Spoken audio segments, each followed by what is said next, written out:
المهم كان رد فعله ان هو رمالي الوجبه بالمنظر ده، وببص له بقول له انت ليه بتعاملني كده؟ ايه المعامله دي؟ لو 7 فرخات قرروا يفتحوا مطعم، هل الاكل هيبقى حلو ولا لا؟ بس انا النهارده مش هجرب الاكل بس، انا النهارده احكي لك قصه كل فرخه فيهم. فتعالى نشوف مطعم لذة بيقول ايه. اللي خلاني اجي اجرب المطعم ده وخلاني اجي من اكتوبر مخصوص لشيراتون هو العرض اللي هم عاملينه ده، ان الوجبه والوجبه الثانيه عليها خصم 50%، فالدنيا لذيذه. فالمصور هياخد الوجبه وانا اخد الخصم 50%.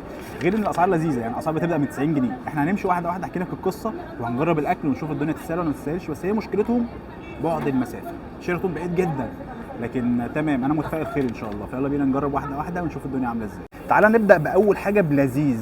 لذيذ ده كان الديك الجامد في المزرعه، كان بيمشي نافش ريشه الصبح في الجيم بالليل في الجيم، صحته ما شاء الله بومب، بياكل مشويات بس مفيش حد فارق معاه.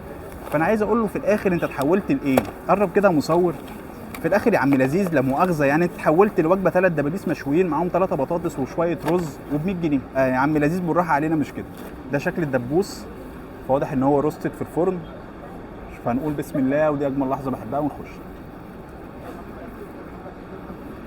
انا دايما بحب الدبابيس افتح واوريك العظم. فقرب كده مصور، بص منظر العظم.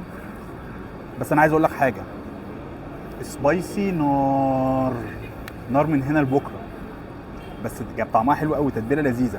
البطاطس برضو اعتقد هي روستد في الفرن محطوط عليها بهارات. واو، الرز حلو قوي، لذة عكس لذيذ في كل حاجه. عايز اقول لك ان هي ما بتروحش الجيم، قاعده في البيت. عايز اقول لك كانت بتسخن كده قبل ما تبدا تذاكر، لان هي كانت دحيحه ب 20 سندوتش ستريبس. فانا عايز اقول لها بعد كل المجهود اللي انت عملتيه ده في الاخر بقيتي ايه؟ بقيتي وجبه 3 دبابيس ب 110 جنيه. انت ممكن تطلب عادي او سبايسي او ميكس زي ما انت عايز. فدي واضح ان هي السبايسي. تعال نخش ونقول بسم الله. الفراخ نظيفه جدا. ثالث وجبه معانا لذيذه، حكايتها بقى دي حكايه. دي مبدئيا ماشيه 24 ساعه في البيت بالكبشه اللي هي ماسكاها، داخله المطبخ خارج المطبخ، 24 ساعه في المطبخ. ونسالها بتعملي ايه؟ بتعرفي تطبخي؟ لا ما بعرفش اطبخ. بس انا اكتشفت بعد كده وحكولي ان هي جناحها كبير وطويل، كانت بتاكل اكل اخواتها من الثلاجه. بص مش سايبه قشايه في الثلاجه، عشان كده كان جناحها طويل. بس انا عايز اقول لها انت اتحولتي في الاخر لايه؟ لوجبه ب 90 جنيه عباره عن 3 اجنحه، برضه بتطلبها سبايسي او عادي. البروستد على وضعه جامد، هو جامد.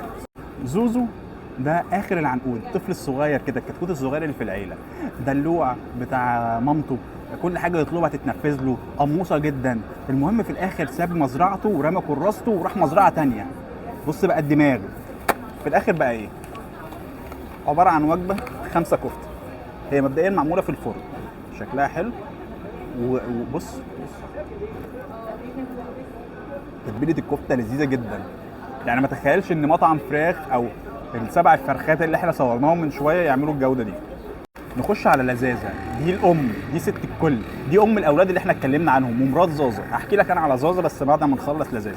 لذاذه بقى دي عملت حاجه خارج الصندوق، قطعتين بوفتيك ونفس الوجبه اللي فاتت بس ب 120 جنيه. فتخيل مطعم بيعمل بوفتيك. انا اول مره اجرب بوفتيك بره البيت بامانه. فقطعتين بوفتيك حلوين، يعني فكره ان الوجبه دي ب 120 جنيه انا شايفها من وجهه نظري المتواضعه لذيذه.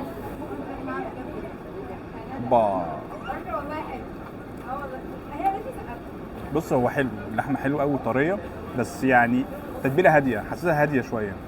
اخر واحد معانا عم زازا ده البيج بوس، ده صاحب الليله كلها، هو اللي بيقول يلا، هو السي اي او بتاع المزرعه، هو اللي بيحط المرتبات، هو اللي حاطط اسعار الوجبات، هو اللي مربي العيله الكريمه دي. فبجد تربيتك نفعت وعملت وجبات حلوه. بس انا عايز اقول لك انت في الاخر بعد الهيلمان ده كله هتبقى ايه؟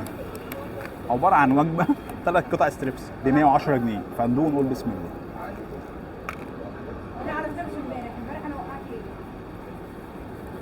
بصراحه في اللذيذ منه، في اللذيذ منه قوي قوي قوي يعني. عم زازا بعد ما خلصت وجربت الوجبه بتاعته بقول له عايزين وجبه كده تكون لما كل حاجه، نجرب بدل ما نطلب وجبه منفصله، احنا عايزين وجبه تبقى شامله فيها كل حاجه. المهم كان رد فعله ان هو رمالي الوجبه بالمنظر ده، وببص له بقول له انت ليه بتعاملني كده؟ ايه المعامله دي؟ ازاي مطعم جديد يفتح يبقى التعامل بتاعه كده؟ فالمهم الوجبه دي اسمها لذه، في اللذيذ منه لما لك كل حاجه اللي احنا جربناه ده كله بس في وجبه واحده، عباره عن جناح، دبوس مشوي، قطعه بوفتيك، ستريبس، ودبوس مقلي، وصباع كفته، وبينزل معاه برده ببطاطس وبينزل معاه رز. فانا شايف ان هي وجبه متكامله، بس التعامل بتاع عم زازا معايا مش احسن حاجه.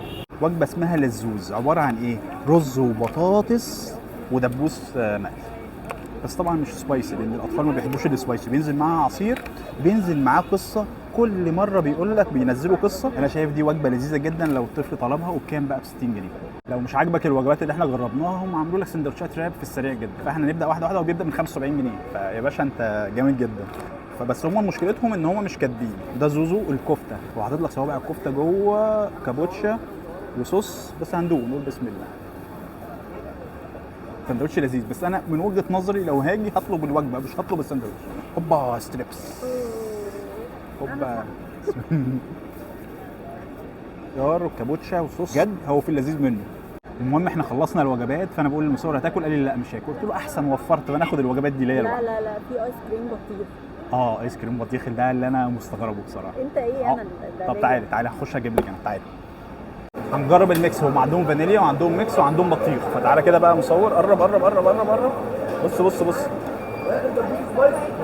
بص، بتعمل كده كده كده. طبعا ما حدش يعمل اللي انا بعمله ده، غلط. المكنه ما كانتش عايزه تقف. بص الطمع ده، الطمع بقى ده، الطمع لما يقول لك خش تعامل فتخش تتوصي قوي. قرب كده، انا عايز اجرب البطيخ.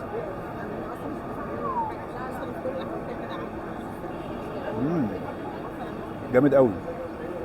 جرب الميكس. خلاص. تعال اقول لك الخلاصه. الوجبات حلوه جدا، اسعارها منافسه جدا، والطعم يعني انا كنت جاي فاكر ان عشان عروض والكلام ده، او عشان لسه فاتحين الدنيا شقلب وقلب، لكن لا فعلا الطعم حلو جدا. اللي ما عجبنيش قوي او ما جاش معايا سكه يمكن البفتيك دلع شويه، او الطعم بتاعه مش احسن حاجه. الكفته حلوه جدا في الفرن، اللحمه نفسها لذيذه. عايز اقول لك حاجه، هم بيعملوا خصم على الكميات لو انت تطلب اكتر من 50 وجبه من 10 ل 15%. فاشوفك فيديو جديد. كان معاكم حسام حسن اللي بيجرب الاماكن كعميل مش كفود بلوجر، وهل يستاهل؟ صراحه يستاهل، واجيله من اكتوبر مخصوص عشان اجربه تاني. سلام.